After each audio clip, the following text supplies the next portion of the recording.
আসসালামু আলাইকুম mister investor. আপনার বিনিয়োগ নিরাপদ হোক। আজকে আমরা মূলত দুইটা টপিক নিয়ে কথা বলবো। একটা হচ্ছে বর্তমানে যে ইপিএস এবং ডিভিডেন্ডের মৌসুম চলছে সেই টপিক নিয়ে। সেকেন্ড টপিকটা হচ্ছে আগামীতে মার্কেটের ট্রেন্ড নিয়ে আমরা আলোচনা করব। তার আগে একটা বিষয় আপনাদের সাথে শেয়ার করি। আসলে প্রতিদিন তো ভিডিও বানানো সম্ভব না, আর ভিডিওর মাধ্যমে একটা নির্দিষ্ট বিষয়ে আপনাদেরকে বোঝানো সম্ভব। কিন্তু আপনাদের সাথে সরাসরি যোগাযোগ করার জন্য আমরা একটা ফেসবুক গ্রুপ ওপেন করেছি, যেখানে আপনি চাইলে যুক্ত হতে পারেন। ফেসবুক গ্রুপের লিঙ্ক আমাদের ভিডিও ডেসক্রিপশন বক্সে দেওয়া থাকবে। আপনি ওই গ্রুপ থেকে পুঁজিবাজার রিলেটেড যে কোনো ধরনের তথ্য আপডেট পেতে পারবেন, এবং আপনি চাইলে আমাদেরকে সরাসরি প্রশ্ন করতে পারবেন ওই গ্রুপের মধ্যে। আমরা সর্বোচ্চ চেষ্টা করব আপনাদেরকে সঠিক তথ্য সরবরাহ করার জন্য। ধন্যবাদ। গত এক মাসে ন্যূনতম 1,000-এর বেশি আমি টেক্সট পেয়েছি যে কোনো একটা কোম্পানিতে যখন ভালো ক্যাশ ডিভিডেন্ড দেয়, আপনারা মেসেজ করে জানতে চান যে এই কোম্পানিতে বিনিয়োগ করা যায় কিনা। বিনিয়োগ করার আগে আপনারা যদি এই লেখাটা পড়েন বুঝতে পারবেন। কোনো একটা কোম্পানিতে যদি আপনি ক্যাশ ডিভিডেন্ড ঘোষণার পরে বিনিয়োগ করতে চান, সেই সময় ওই যেই দিন ক্যাশ ডিভিডেন্ড ঘোষণা করে ওই দিনই কিন্তু রেকর্ড ডেট ঘোষণা করে।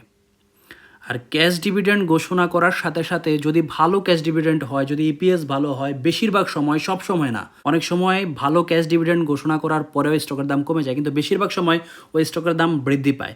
তখন ওই বৃদ্ধি পাওয়ার সময়ে যদি আপনি ওই কোম্পানিতে বিনিয়োগ করতে চান, সেই কোম্পানিতে বিনিয়োগ করে আপনি যতটুকু মুনাফা অর্জন করবেন, রেকর্ড ডেটের পরে স্টকের দাম কমে গেলে আপনার মূলধন কমে যাবে। আমি যদি ম্যারিকোর উদাহরণ দিয়ে আপনাকে বোঝানোর চেষ্টা করি, ম্যারিকো সর্বশেষ 500% ডিভিডেন্ড ঘোষণা করে। 500% দেখে কিন্তু আমাদের চোখ বড় হয়ে যায়। আমরা চেষ্টা করি 500% মানে অনেক ডিভিডেন্ড। আসলে খেয়াল করতে হবে 500% ডিভিডেন্ড যদি আপনি এই মুহূর্তে ক্যাচ করতে চান, তাহলে আপনাকে এক একটা স্টক কিনতে হবে 2,771.8 টাকা দিয়ে। আর এই টাকা দিয়ে আপনি স্টক কিনলে 50 টাকা মুনাফা পাবেন। তো আপনি যদি ম্যারিকোতে বিনিয়োগ করেন, রেকর্ড ডেট পর্যন্ত আপনাকে স্টকটা হোল্ড করতে হবে। রেকর্ড ডেটে আপনার কাছে যদি স্টকটা থাকে, আপনি স্টকের প্রতি শেয়ারে 50 টাকা করে আপনি পাবেন। এবং রেকর্ড ডেটের পরে স্টকের দাম বেশিরভাগ সময় কমে যায়। তো কমে গেলে যদি আপনার মূলধন সেটা 50 টাকার চাইতে বেশি কমে যায়, মনে করেন 70 টাকা মূলধন কমে যায়, তাহলে তো আপনার লাভ হয়নি, লস হয়েছে। এখন প্রশ্ন হচ্ছে, এরকম ফান্ডামেন্টাল কোম্পানিগুলিতে কিভাবে বিনিয়োগ করতে হবে।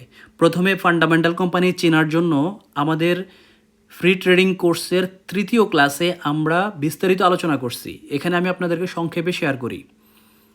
যখন কোনো একটা ফান্ডামেন্টাল স্টকে আমরা বিনিয়োগ করতে চাইব, এটা কিন্তু আমরা দীর্ঘদিনের জন্য বিনিয়োগ করব, 5 বছর, 10 বছর, 20 বছরের জন্য বিনিয়োগ করব। সেই জন্য আমাদেরকে সময় নিতে হবে। 2 বছর, 3 বছর, 4 বছর সময় নিয়ে আমাদেরকে ফান্ডামেন্টাল স্টকে বিনিয়োগ করতে হবে। আর এই বিনিয়োগের বিষয়টা আমরা কখন করব? যখন আমরা দেখব যে মার্কেটের সূচকের অবস্থা খারাপ, দেশে কোনো ধরনের ক্রাইসিস চলতেছে, সবাই আন্দোলন করতেছে, বিভিন্ন মানুষের পদত্যাগ চাচ্ছে, এবং আপনার চারপাশে যারা আছে বেশিরভাগ মানুষের 70%, 80% মূলধন কমে গেছে।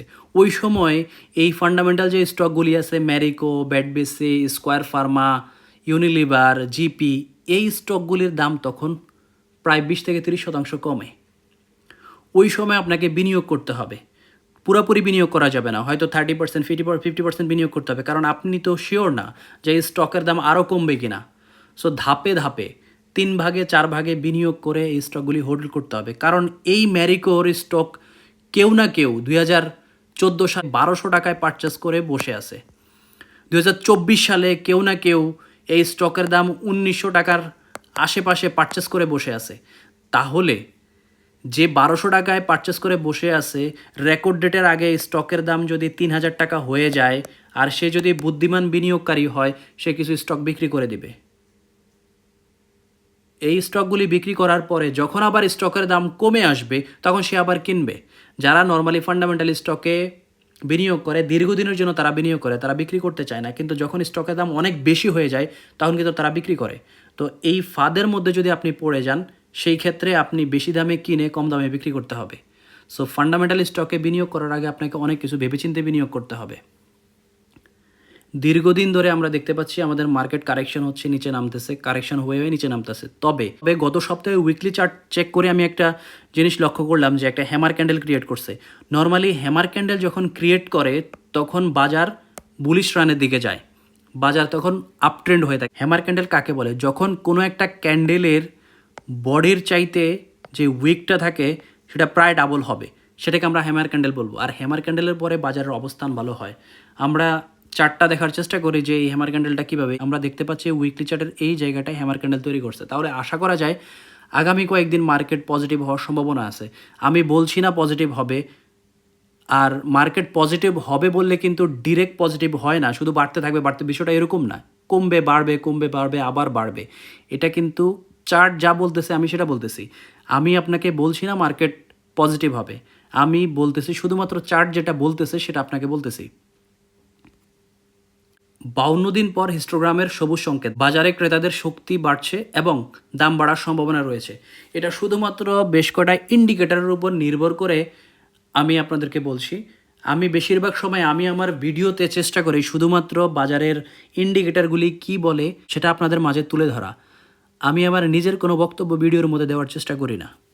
আমরা যদি সর্বশেষ ইন্ডেক্স আপডেটটা খেয়াল করি, আমরা দেখতে পাচ্ছি 8 সেপ্টেম্বর সর্বশেষ হিস্টোগ্রামের বার রেখার উপরে ছিল। এরপর থেকে হিস্টোগ্রামের বার আমাদেরকে কিন্তু বাজার পজিটিভ হয়েছে এই ধরনের কোনো সংকেত দেয়নি।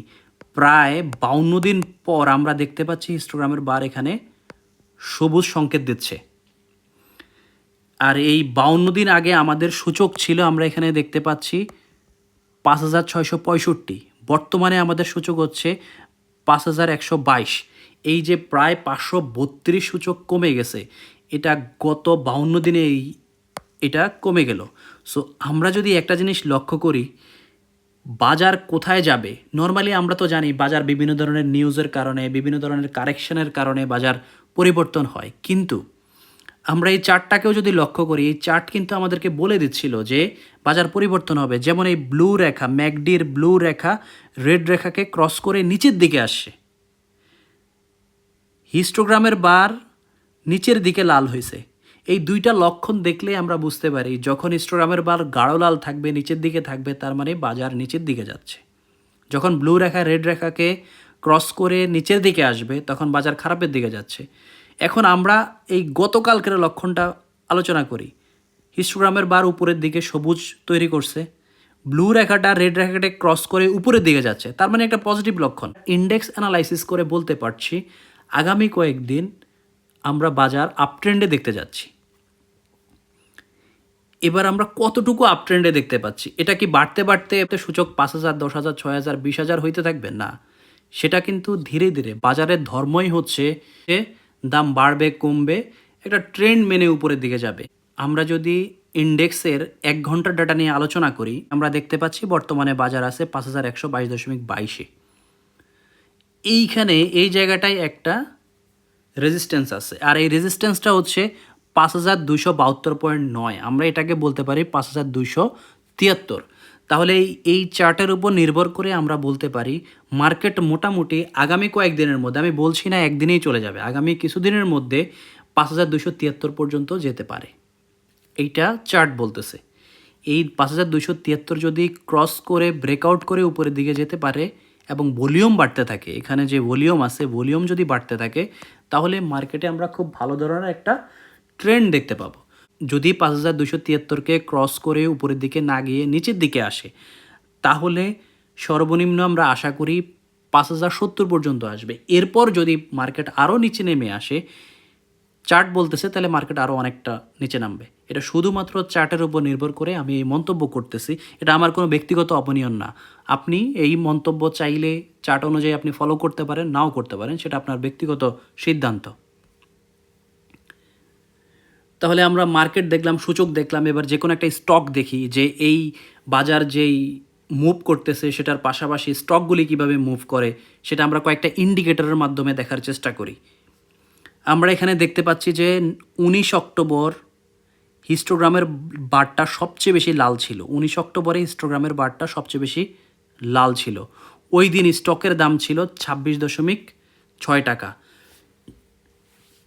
ওই দিন যদি কেউ একজন এই স্টকটা পারচেস করতো, সেদিন সবচেয়ে বেশি হাই রিস্ক ছিল, কারণ ওই দিন স্টকটা কেনার পরে মার্কেট যদি ডিজাস্টার হইতো তাইলে স্টকের দাম আরও বেশি কমে যাইতো। আর আমরা খুব ভালো করে জানি আপনি যখন হাই রিস্ক নেবেন আপনি তখন হাই গেইন করবেন। আমরা দেখতে পাচ্ছি যখন এই হিস্টোগ্রামের বারটা সাদা হইতে থাকলো আর ছোট হইতে থাকলো, হইতে হইতে একটা সময় এই জায়গায় আসলো, একদম একই সময় এই ব্লু রেখাটা রেড রেখাকে ক্রস করে উপরের দিকে গেল ম্যাকডির। তাহলে এই দুইটা সংকেত আমরা পেয়ে যাচ্ছি। ম্যাকডি আমাদেরকে এই স্টকটাকে বাই করার কনফার্মেশন দিচ্ছে, হিস্টোগ্রামের বার আমাদেরকে কনফার্মেশন দিচ্ছে। ওই সময় আমরা দেখতে পাচ্ছি স্টকের দাম ওই সময় হচ্ছে 31.3 টাকা। একটা জিনিস বোঝার চেষ্টা করেন, যখন স্টকের দাম সবচেয়ে বেশি খারাপ অবস্থায় ছিল তখন স্টকের দাম ছিল 26.6 টাকা। কেউ যদি হাই রিস্ক নিয়ে এই স্টকটা পারচেস করে থাকে, যতক্ষণে আপনাকে কনফার্মেশন দিচ্ছে 31.3 টাকা, ততক্ষণে কিন্তু এই স্টকের দাম 5 টাকা বৃদ্ধি পেয়ে গেছে। তার মানে কেউ যদি 26.6 টাকায় রিস্ক নিয়ে এই স্টকটা 10,000 স্টক পারচেস করে থাকে, সে অলরেডি 50,000 টাকা মুনাফা করে ফেলছে। আপনিও 50,000 টাকা মুনাফা করেন, রিস্ক নেন, সেটা আমি বলছি না। আমি শুধু বোঝানোর চেষ্টা করতেছি, কোনো একটা স্টক যখন হাই রিস্কে থাকে তখন স্টকটা পারচেস করলে এবং যখন কনফার্মেশন আসে তখন পারচেস করলে একটা গ্যাপ থাকে। কিন্তু আপনি যদি কনফার্ম হয়ে বিনিয়োগ করেন তাতেও কিন্তু লস নাই। আপনি যদি এখন এই স্টকটা কনফার্মেশন দিচ্ছে, ম্যাকডি হিস্টোগ্রামের বার কনফার্মেশন দিচ্ছে, ম্যাকডি কনফার্মেশন দিচ্ছে, এখনও যদি আপনি পারচেস করেন এই স্টকটা 31 টাকায় যদি পারচেস করেন, তাহলে এটা কম বেশি 36 টাকায় যাওয়ার একটা সম্ভাবনা আছে। আমি বলছি না যাবে, ইন্ডিকেটারগুলি বলতেছে যাবে। সো এই স্টকটা 36 টাকায় গেলে আপনি 50% বিক্রি করে দেন। 50% যদি আপনি বিক্রি করে দেন, 31 টাকায় কিনে 36 টাকায় 50% বিক্রি করেন, তাও কিন্তু আপনার প্রায় 5 টাকার গ্যাপ থাকে। আপনি 5,000 স্টক কিনে থাকলে প্রায় 25,000 টাকা আপনার মুনাফা হওয়া সম্ভব। কিন্তু আপনি যদি মনে করেন এই স্টকটা আমি কিনছি 40 টাকায়, 40 টাকার আগে আমি বিক্রি করব না, পুঁজিবাজারে একটা স্টকের দাম বাড়বেই, সেটা আজ হোক কাল হোক। সেটা যদি 2 বছর, 5 বছর, 10 বছর পরে বাড়ে, সেক্ষেত্রে টাইম ভ্যালু অফ মানির একটা বিষয় আছে। আপনি যদি একটা স্টক 40 টাকায় কিনছেন, আপনি যদি মনে করেন যে আমি 40 টাকা হইলেই বিক্রি করব, তাহলে হয়তো আপনার 5 বছর বসে থাকতে হবে। অথবা আপনি এই স্টকটা দেখে বোঝার চেষ্টা করেন। আপনি যদি এখানে 26 টাকায় পারচেস করতেন, পারচেস করে এখানে 36 টাকায় আপনি বিক্রি করতেন, এখানে 26 টাকায় পারচেস করে এখানে আপনি 36 টাকায় বিক্রি করতেন, আপনার 10 টাকা গ্যাপ থাকবে। আপনি যদি 10,000 স্টক কিনতেন, প্রায় 1 লাখ টাকা আপনি গেইন করতে পারতেন। আর এখানে যদি ব্রেকআউট ক্যান্ডেল তৈরি না করে আপনি এই স্টকটা ছেড়ে দিতেন, এই স্টকটা কিন্তু আবার নেমে আসছে, আপনি আবার কিনলেন। এইভাবে যদি আপনি ফান্ডামেন্টাল স্টকে বিনিয়োগ না করে থাকেন, তাহলে আপনার প্রত্যেকটা স্টক এইভাবে লাভে অথবা লসে আপনাকে বিক্রি করতে হবে বিভিন্ন ধরনের ইন্ডিকেটরের উপর নির্ভর করে। আপনি যদি স্টক নিয়ে বসে থাকেন দিনের পর দিন, আপনি কোনোভাবেই স্টক মার্কেট থেকে নিয়মিত মুনাফা অর্জন করতে পারবেন না। আপনি হয়তো কারো কাছ থেকে শুনে একটা স্টক কিনলেন, সেটা 3 গুণ 4 গুণ বৃদ্ধি পাইল, এটা কাকতালীয়ভাবে মাঝে মধ্যে হইতে পারে। এই জন্যই আমাদের স্টক মার্কেটে প্রায় 90% মানুষ লস করে, 10% মানুষ লাভ করে। যারা 10% মানুষ লাভ করে তারা ট্রেডিং করার সময় এই পদ্ধতিটা অবলম্বন করে। আর কেউ যদি ফান্ডামেন্টাল স্টকে দীর্ঘদিনের জন্য বিনিয়োগ করে, সেটা ডিফারেন্ট ইস্যু। ফান্ডামেন্টাল স্টকের দাম যদি কমে, সেটা আবার একটা সার্টেন টাইম পরে বাজার ভালো হইলে বৃদ্ধি পাবে। কিন্তু এই স্টকগুলি, এই সালভো কেমিক্যালের দাম একটা সময় 60 টাকা ছিল, তাহলে কি এখন সে 60 টাকায় মুভ করতেছে? করতেছে না। সে এই মুহূর্তে 26 থেকে 36 টাকায় মুভ করতেছে। তাহলে আপনার 26 টাকায় কিনতে হবে, 36 টাকায় সেল করতে হবে। আবার যদি 36 টাকা ব্রেকআউট করে উপরের দিকে যায়, তখন আবার কিনবেন, আবার ওই রেঞ্জে আপনি ট্রানজ্যাকশন করতে হবে। এখন আপনি যদি 60 টাকায় কিনে বসে আছেন যে আবার 60 টাকা হলে বিক্রি করবেন, তাহলে তো 2 বছর, 3 বছর, 5 বছর, 10 বছর আপনাকে অপেক্ষা করতে হবে। সো আপনি চেষ্টা করবেন এই স্টক যেভাবে মুভ করে, ইন্ডিকেটারের উপর নির্ভর করে সেভাবে সিদ্ধান্ত নিয়ে বিনিয়োগ করার জন্য এবং অল্প অল্প করে মুনাফা নেওয়ার জন্য। পলিসি রেট কমতে পারে জানুয়ারি থেকে, বাংলাদেশ ব্যাংক IMF-কে বলছে। এইটা আমাদের স্টক মার্কেটের জন্য খুবই ইম্পর্ট্যান্ট একটা নিউজ। কারণ পলিসি রেট বাড়লে কি হয়, ব্যাংকের সুদের হার, সঞ্চয়পত্রের সুদের হার, বিল বন্ডের সুদের হার বৃদ্ধি পায়। তখন মানুষ কী করে, পুঁজিবাজার থেকে টাকা নিয়ে ব্যাংকে জমা করে। কারণ কনফার্ম 13%, কনফার্ম 12% বা কনফার্ম 11% মানুষ ইনকাম পায়। 1 লাখ টাকা বিনিয়োগ করে বছরের শেষে তারা কনফার্ম 13,000 টাকা পাবে। যখন পলিসি রেটটা বাড়ছিল তখন স্টক মার্কেট থেকে প্রচুর পরিমাণ টাকা বের হয়ে গেছে বিভিন্ন ব্যাংকে, সঞ্চয়পত্রে, বিল বন্ডে। যেহেতু বাংলাদেশ ব্যাংক IMF-কে বলছে জানুয়ারি থেকে পলিসি রেট কমতে পারে, তার মানে সুদের হার, সঞ্চয়পত্রের হার, বিল বন্ডের হার কমতে পারে। আর এগুলো কমলে মানুষ এইসব সোর্স থেকে টাকাগুলো এনে স্টক মার্কেটে বিনিয়োগ করে। সেজন্য আমরা আশা করতে পারি এই তথ্যের উপর নির্ভর করে যে পুঁজিবাজারে মানি ফ্লো বৃদ্ধি পেতে পারে। তাহলে আজকে এই ভিডিওতে আমরা কি শিখলাম সেটা একটু সামারি করি। সাপ্তাহিক চার্টে বাজারের অবস্থা ভালো। হিস্টোগ্রাম 52 দিন পরে সবুজ সংকেত দিছে, এটা একটা ভালো খবর। জানুয়ারিতে পলিসি রেট কমার লক্ষণ আছে, এটাও একটা ভালো খবর। মার্কেট আপট্রেন্ড হওয়ার সম্ভাবনা আছে। আমাদেরকে বিবেচনায় রাখতে হবে 3টা বিষয়। রাজনৈতিক পরিস্থিতির উপর মার্কেটের প্রভাব থাকবে, মার্জিন ঋণের পরবর্তী নির্দেশনা কী আসে, এবং বাকি সংস্কারগুলি কিভাবে হয়, কেমন হয়, সেটা পুঁজিবাজার বান্ধব হয় কিনা, সেটার উপর নির্ভর করে মার্কেট অন্যরকম বিহেভিয়ার করতে পারে। এই ভিডিও সম্পর্কে কোনো ধরনের প্রশ্ন যদি আপনার থাকে, আপনি আমাদেরকে কমেন্ট বক্সে জানাবেন, আমরা আন্তরিকতার সহিত আপনাদেরকে উত্তর দেব। ধন্যবাদ।